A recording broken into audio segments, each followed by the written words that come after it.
meeting. Tonight we've got carbon steel, zero carbon steel or neutral carbon steel.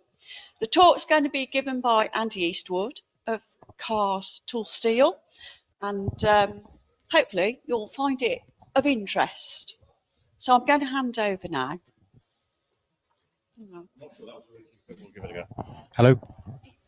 It's on. Oh, it's on the video. Right, yeah. Okay, that's very good. That's very good. So, first of all, thank you all for attending.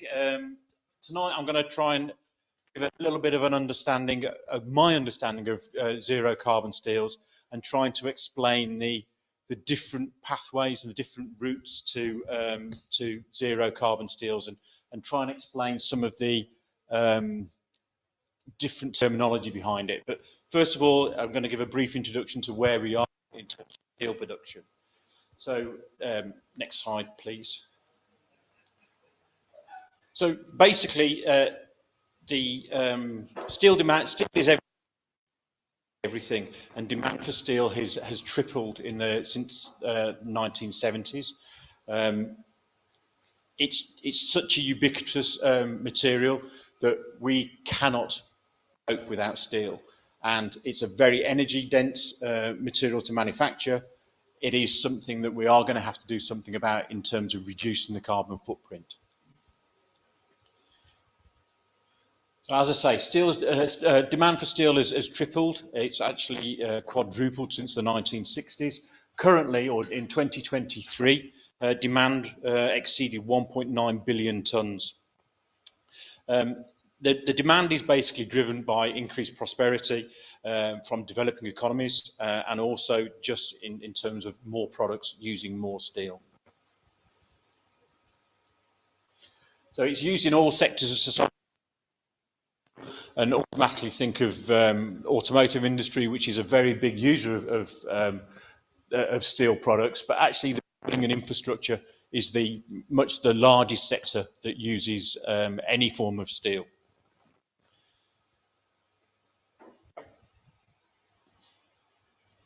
Now, one of the strengths of steel is that it's 100% recyclable. You can recycle steel over and over again. However, the recycle,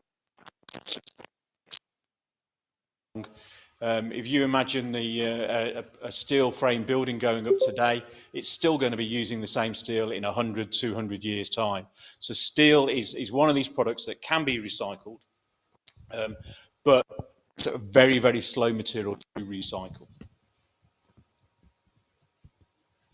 So recycling is not enough. Currently, it's about 30% of the steel that's manufactured comes from recycled sources. Projections for steel demand is actually 2.8 million tonnes by 2050. And with new methods of being able to recycle steel and reprocess steel, even if we get to 50% recycled steel, that still means that there's about 1.4 billion tonnes of material that would have to come from iron ore or from new sources. Yeah. As well as the just general infrastructure, steel is something that's used in every single industry, and there's been a lot done by the steel industry to reduce the carbon footprint of every tonne of steel produced. In the 1960s, it was about 50 gigajoules per tonne.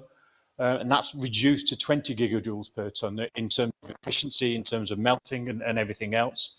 But steel producers have been tasked with producing carbon-free steel by 2050. Yeah.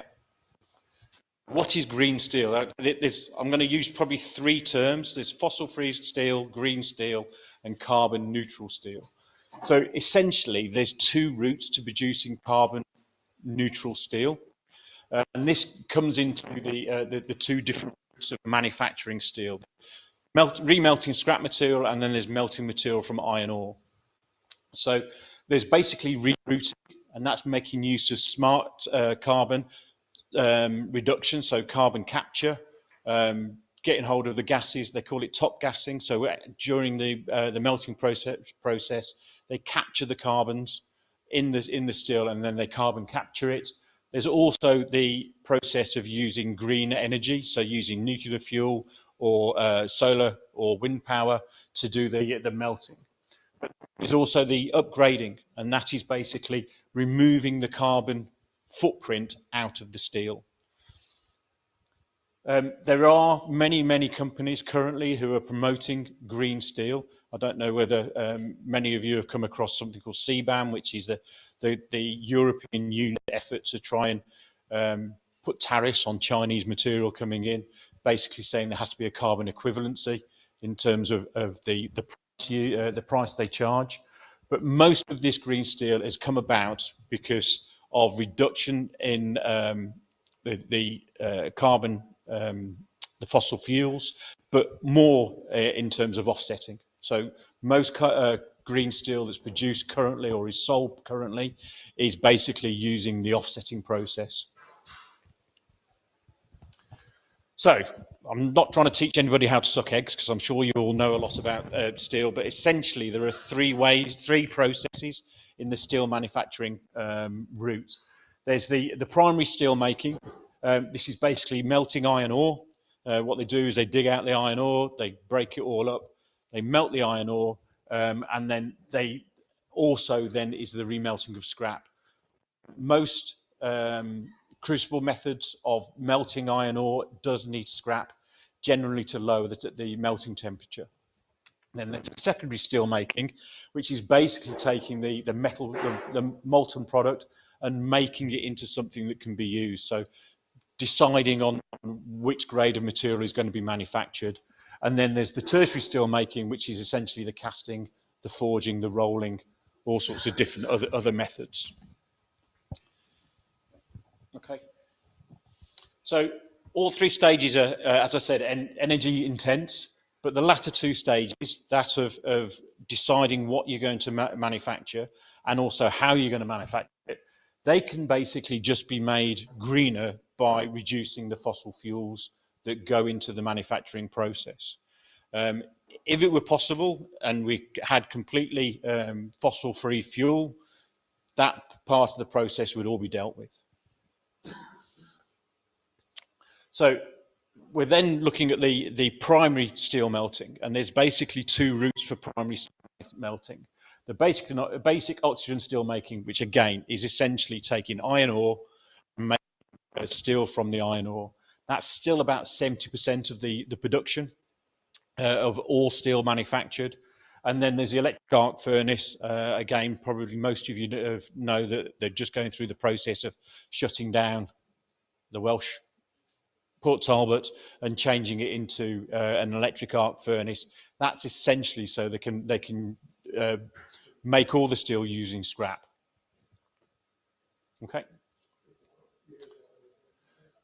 So I work for Cars Tool Steels. Cars Tool Steels are an agent for SSAB for one of the products they manufacture, and this is where I first came across the concept of zero carbon steel.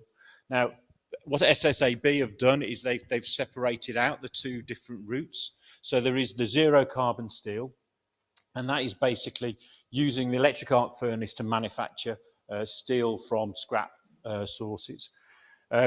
Using this, they've basically got this down to 0.05 kilograms of CO2 per ton of steel. The current legislation with the CBAM states that currently it's 1.8 tons of carbon for every 1 ton of steel. So that's a massive reduction in terms of the carbon emissions. So only recycled steel is used for more material. However, this does mean the sort of forget made in the past using fossil fuel. And this is one area that SSAB are a Swedish company, and they care very much about the environment and everything. So at some point in the future, there is possibly going to come into some sort of tariff or taxation the fact that steel has been made in the past and the carbon has been released, and therefore car companies or building companies are going to have to pay some sort of recompense for the carbon fuels that have been released in the manufacturing. It's all right, it's fine. The last thing is SSAB don't engage in any carbon, they do engage in carbon capture, but no offsetting. So they're not going and saying, we've used 1.8 tons to produce a ton of material, but we've planted some trees and we've hidden all the carbon in the underneath the North Sea. They have set their store out that they are going to create carbon zero steel, and this is now currently available. Okay, so back to the primary method of manufacturing steel from iron ore. One of the things that I was just talking earlier about Iron Bridge being where Iron Bridge is, because there was iron ore in the ground, there was trees to burn, there was actually coal there as well, water to transport the steel. That's exactly the same reason why SSAB are where they are. In the north of Sweden, there's an iron ore mine called Kiruna, which, if any of you have heard of the Ice Hotel, very near where the Ice Hotel is in the north of Sweden. They've actually gone through the process of moving the town because they've dug underneath the town to get the iron ore out, and now it's not being supported. So they've gone through the process of moving. They've just moved the church to a different part of town. And so the reason SSE manufacture where they are is because that's where the iron ore is. Sweden also has quite a lot of coal as well, or they have had coal in the past, and it's also very near seaport. So once it's manufactured, they can ship it around. Now, one of the first stages that of reducing or getting rid of the carbon fossil fuels is what they've done is actually changed the railway. So the iron ore is dug out of the ground, and it's loaded into basically a funicular type of railway. So the delivery railway is connected to the non-delivery railway. So when you fill the railway carriages with iron ore, the weight of the railway carriage takes the empty carriage back up to the iron ore, and then they fill that up. So they ship that down to Oxelösund, where they make them. So this is the traditional method, blast furnace, where essentially you take the iron ore pellets. So when they get the iron ore, they pelletize it all. They then have to introduce heat into the process, and they introduce oxygen into the molten metal to take out the carbon. So they're basically taking the carbon out of the iron ore to make it more pure. So you get hot air and coal, or hot air and natural gas going into the molten metal, and that basically produces CO2. And this is the part of the process that can't be done by reducing the carbon footprint. So what they've done is change how they manufacture the material, and basically they're using hydrogen.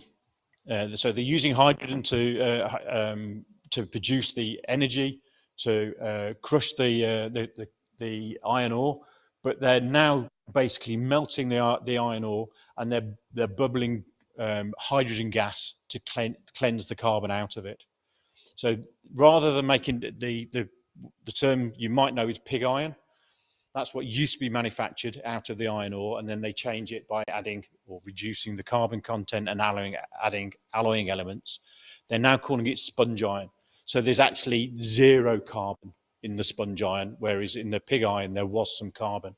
Steel is essentially 98% or 95%, depending on which alloy it is, iron with 2% or below of carbon, and then alloying elements to make it do whatever it wants to do. Okay. So this is, you've got the direct reduction routes on the right-hand side, where they're using non-fossil fuels to break up the using hydrogen to cleanse iron. The only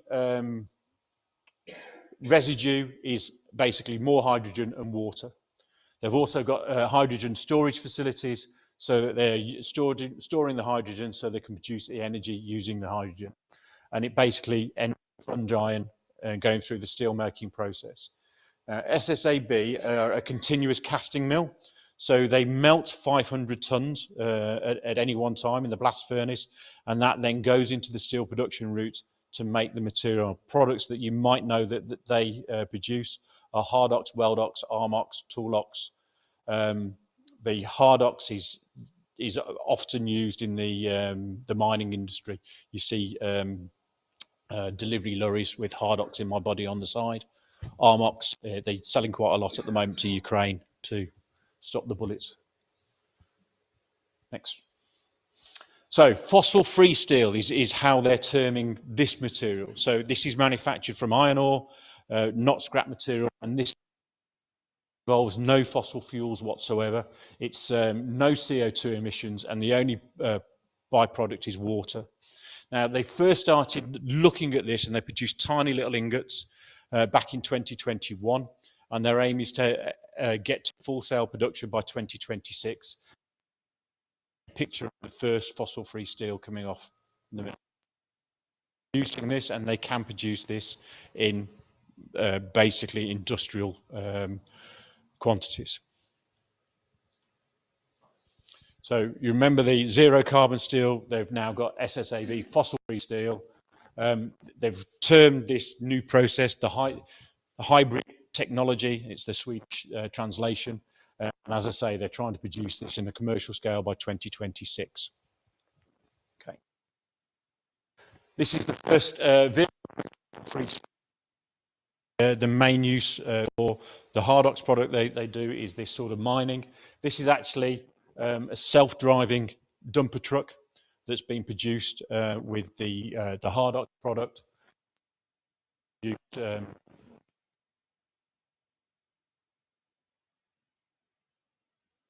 Swedish mining industry.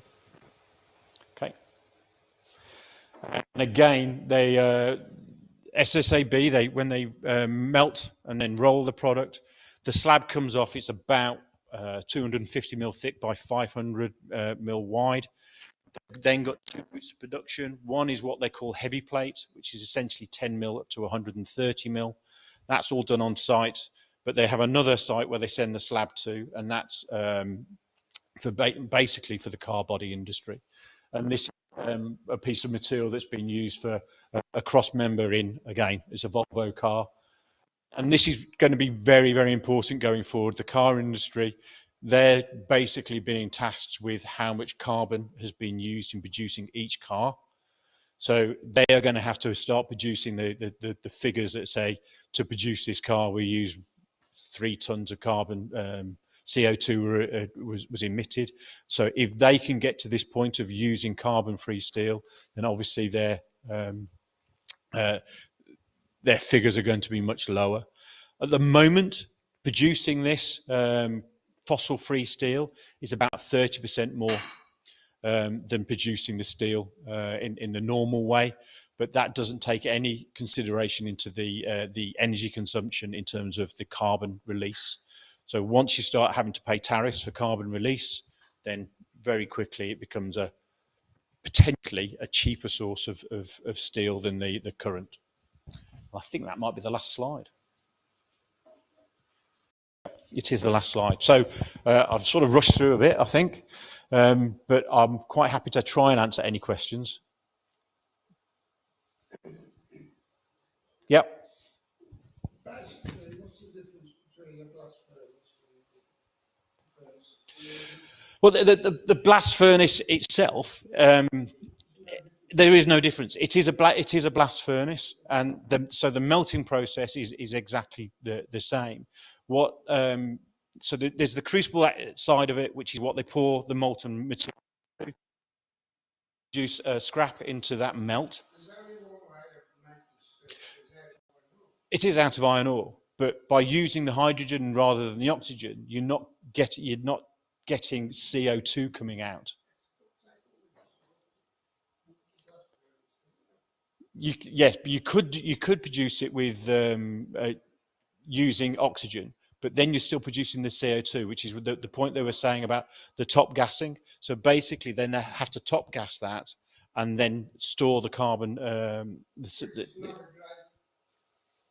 No, but by using the hydrogen, they're not producing any CO2s. There's no greenhouse gases produced at all. It's not rocket science, but someone had to do it. And they were the first people to do it, and they were the first people to do it commercially. As I say, there are many steel mills around the world who are going similar routes or slightly different routes, but most at the moment are going electric arc furnaces are sort of taken over as scrap becomes more used. But with the blast furnace still going to be 50% even in 2050, they have to find a way of reducing the. Steel scrap's going to run out eventually. And If you don't start melting iron ore. well, yes, and that was the point I made right at the beginning, that there's only 20% of the current 1.8 billion tons is scrap. We might get up to 50%, which if it does reach 2.8 billion tons, and that's a big if, but as China, India, Brazil all start to become more wealthy and everybody wants a car well, to be honest with you, the Chinese have currently this year produced more renewable energy production facilities than we have in the whole of Europe currently, and that's just this year. So we can pretend that China's a dirty producer and everything else, but as most things, they're getting better and better at what they do. There was a picture of the wind turbines on there. The wind turbine, the base of the wind turbine needs a production of 2.5 by 6 meter plates to create the base, which takes 6 of those plates. There is not one mill in Europe that can produce that size of material. They have just built 5 new mills in one town in China that can produce that. They already have 15. So there is no way on earth that China is not going to be producing steel, and they're going to be doing it more environmentally friendly. We're just not even there. We're we're doing other things. We're going to be more niche. And this is Sweden's the same. Sweden's a country of a population of 6 million people. They've got very, very small area of what you'd term heavy industry, but they are very, very niche. They do what they do very, very well. They sort of recognise that they're going to be more expensive, but they do it in a better way. Any more questions? Yep. You can have the microphone. Yeah. You're gonna sing? Yeah. I think you just slightly lost me a little bit with the sponge steel. I mean, obviously, the overall idea of the talk is less CO2 energy released when making steel materials. When we're talking about the sponge steel from the hydrogen process, what would actually the carbon content of sponge steel be? There essentially is no carbon content in the sponge iron. Can you go back to the circular? So there's carbon. So carbon-free steel is a term, and then there's CO2. So the carbon in the iron ore is carbon. What's released into the atmosphere when they're taking that carbon out of the iron ore is the CO2, because they're mixing oxygen with the carbon. The hydrogen only produces water, so they're taking the carbon particles out of the iron ore without producing the CO2. They're also not emitting CO2 in the energy production when they're doing it. So there's two sides to the process. If you want more technical information, I can get you more technical information, but again, it is a trademarked process. So they don't want me talking about it in too much detail. Believe me, people know how to do it. Other mills know how to do it, but they want it sort of generally out there as what they do. But essentially, if you can imagine a big crucible of molten material, the previous way was to literally put a lance in there with holes in it and put oxygen through it, and the oxygen cleaned the material. And they're basically doing the same thing, but with hydrogen. When they pour the cast, there is another secondary melting process that normally takes place, which would then clear out more of the impurities, things like sulfur, phosphorus, and that sort of thing. By using iron ore, you get a very clean material anyway, whereas with scrap material, there's certain elements that you can't take out of scrap, like copper. There is no way of getting copper out of a scrap melt. You don't have that issue with iron ore. like I say, they have to use, in every 500 ton melt, they use 50 tons of scrap because that lowers the melting temperature. So that's basically to not crack the crucible. The hydrogen is stored. So they're using hydrogen storage because then they use the hydrogen then to generate electricity. But the byproduct of the hydrogen is actually water. So it's like a hydrogen car.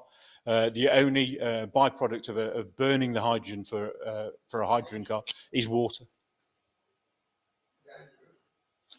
It can explode. That's true.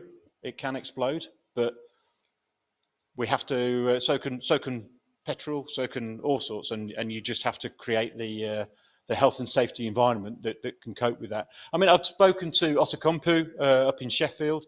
They're very interested in this as a melting process, but they're more importantly, they need the hydrogen energy production up in Sheffield because making steel is so energy intensive. So apparently up in Sheffield, all of the energy production is based around where all the old steel mills were. And if you wanted to have what do they call the new heating system? I can't remember. But if air pumps, yeah, if you want an air pump and you've got an electric car and you live in Sheffield, you've got no chance. The energy, it would just draw too much energy from the grid. So you have to have new lines. That's part of the infrastructure problem that we have in this country.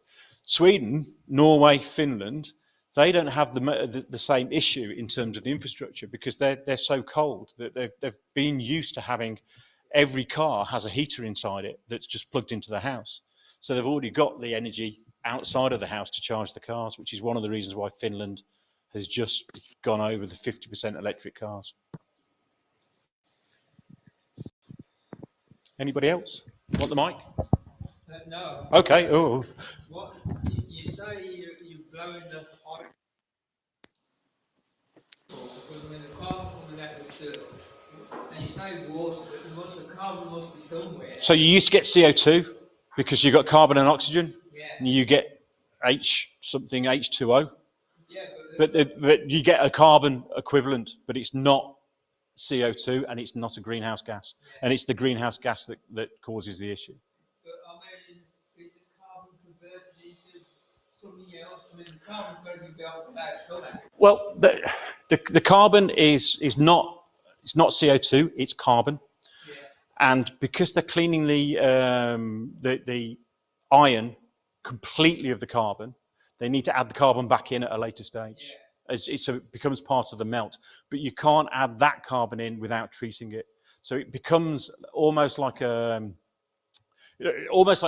It becomes like an alloying element. So carbon then becomes an alloying element of the steel rather than being there as a byproduct of the steel. Carbon in steel, I'm going to probably tell you what you already know, but carbon in steel is there as the hardening aspect. Iron is very brittle and very soft. The carbon makes the steel harder and more ductile. Again, one of the products that SSAB, one of the deciding factors in terms of whether a material is ductile or whether a material is classed as being brittle. This goes back to the Liberty ships in the Second World War. They built all these Liberty ships made out of steel, and they launched them all, and a lot of them sank as soon as they launched them because they cracked, because the steel that they made was too brittle. At which point they decided that if steel has a toughness of 18 joules or more, it is a ductile steel. If it has a toughness of 18 joules or less, it is a brittle steel. And that's all to do with the carbon content and how the carbon is distributed throughout the steel. And one of the benefits of the Hardox product that SSAB produce is the fact that it can be bent, and that's why it's shaped into ships and all this sort of thing, because it is a ductile material. It's not necessarily a function of carbon in the steel, it's also how the carbon is distributed throughout the steel and how the steel is heat treated. The SSAB, because it's a continuous cast, so they have the slab coming off, it then goes into a rolling process and it's quenched on the line. So it has a very, very severe quench. So they can actually get away with less carbon in the steel with it being hard and ductile. I don't know whether that answered your question. I went off on a tangent a little bit. I've got a question for you. If you're producing steel and you want cast iron, how do you increase the carbon footprint? You melt it and add carbon. Literally, you add coke. Yeah, it's coking coal. Yeah. But if you cast out, the first process of making steel is making iron. Well, that's where it all started from Yeah. years ago. Yeah. So, but I'll be honest with you, I don't know that much about iron other than it's an element of, Fe, and that's it. Most steel production ends up as cast iron. No, To a certain extent. no. Cast iron is the start point. It's a start. Cast iron is the start point for steel. So all steel being manufactured, it goes to become steel. If you're manufacturing iron, then you're manufacturing iron. If you're manufacturing steel, it's a different route.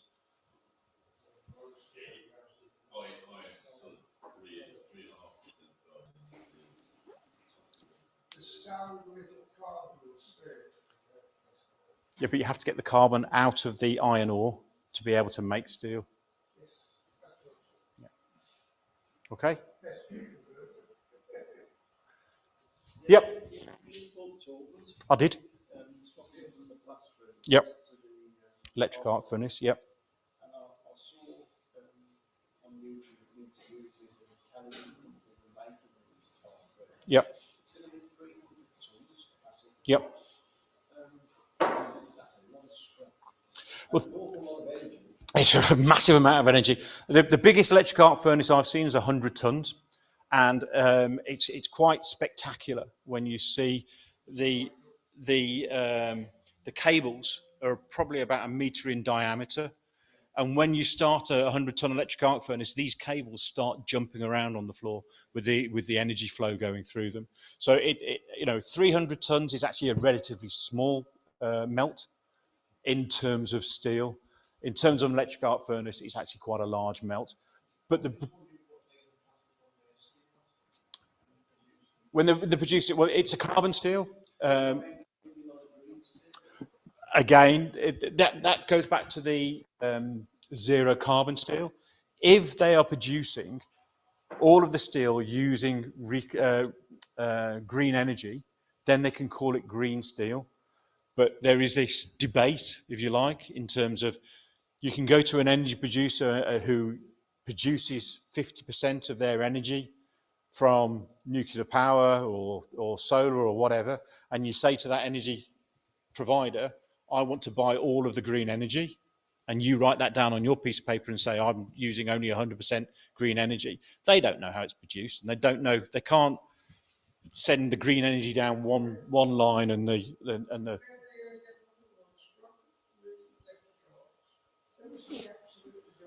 They are, and it's part of the manufacturing process. But as I said to you, demand for steel has already tripled since the 1970s. I've used a 42-ton arc furnace, and it makes your teeth chatter. It's heavy. Yeah, it's heavy industry.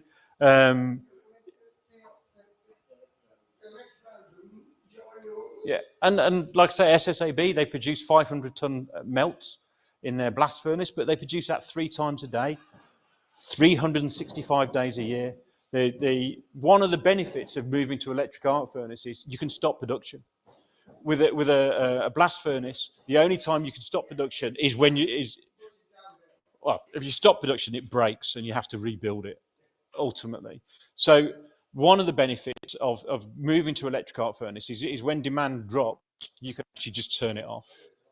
And this is one of the reasons why my area of expertise, if you like, tool steel, is it's less price sensitive, because if demand starts to fall for tool steel, they just don't make any. And likewise, if demand starts to rise, they make more and they shift the production away from stainless steel to tool steel. It's just the value or the economics of manufacturing steel. Whereas with a continuous cast blast furnace, just have to keep making. Prices start to go up, they're more than happy, but when prices start to go down, they make the cheapest possible steel they can, and they more or less lose money on every ton they produce.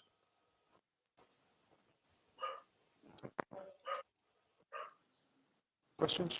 No. Thank you all.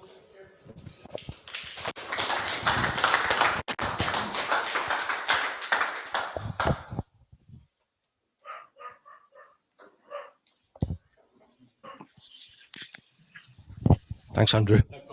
Thank you very much. I'm only from a lowly aluminium foundry, so all this steel stuff is above my head. But the one thing we can take away from this is the fact that we all got to drive towards net zero, whether we're melting little bits of aluminium, megatons of steel. I'll just put your hands together. Thank for his time and fending off some awkward questions as well. Thank you very much. I think Wendy's got a bit of a presentation for you as well, if you got a camera. You got a camera.